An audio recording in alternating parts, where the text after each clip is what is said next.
Now, this is how the media plays you.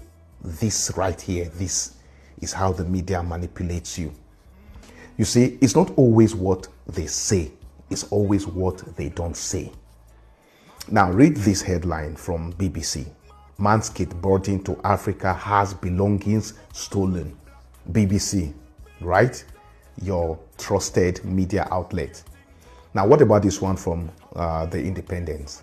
Skateboarder riding from Brighton to Morocco for charity has all his belongings stolen.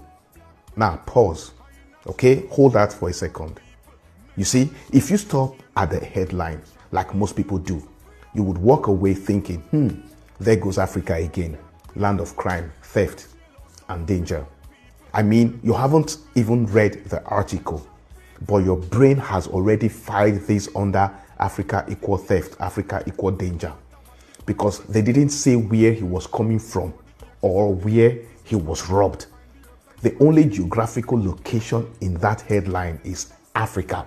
So subconsciously, your brain tells you this cute-looking white boy was robbed in Africa. But guess what? Here's the plot twist. His belongings weren't stolen in Africa. The theft didn't happen in Africa. It happened in France. Like his stuff was stolen in France, not Morocco, not Nigeria, not Ghana, in France.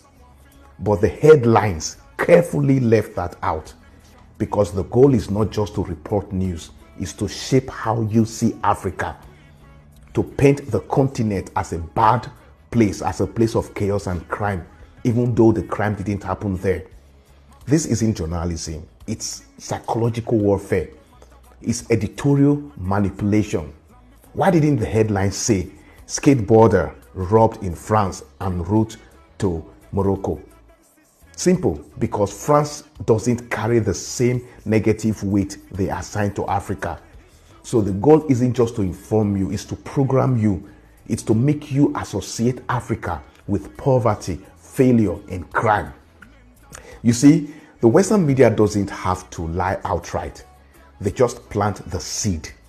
They place Africa and theft in the same sentence and let your mind do the rest. This is not an isolated case. It's happened before. Let me show you how deep this goes. Now, you see this ESPN article about the West Coast Fever netball team being fined for breaching the salary cap. A financial scandal, a management failure. But what image did they use? A black player, hands over her face, surrounded by white teammates. She didn't commit the crime. She wasn't the coach. She wasn't even in charge of the books. But they chose her face, her blackness, to symbolize guilt.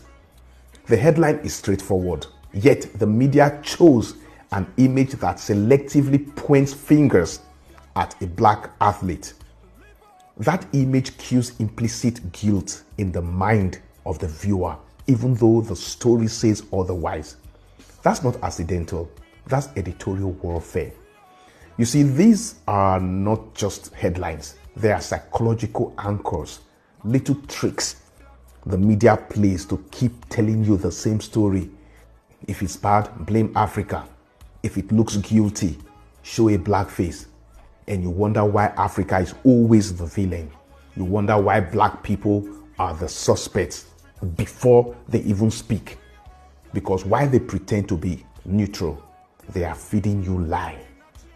And for those of you still taking sides in the Iran-Israel conflict based on some twisted narratives from the Western media, you are your own, okay? Be shouting Iran this, Iran that, forgetting we are all victims of the same oppressive white power structure.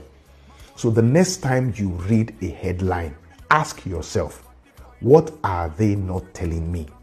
Who benefits from the framing? And why is Africa always the scapegoat?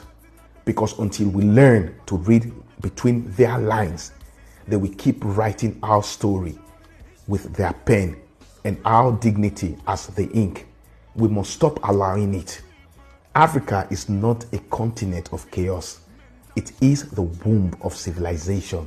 It is where time began, where the first humans walked, where kingdoms rose while Europe was still lost in mud and myth. So wake up, guys. Wake up. Decode the image and reclaim the story. Always read between their lines. Always read between their lies.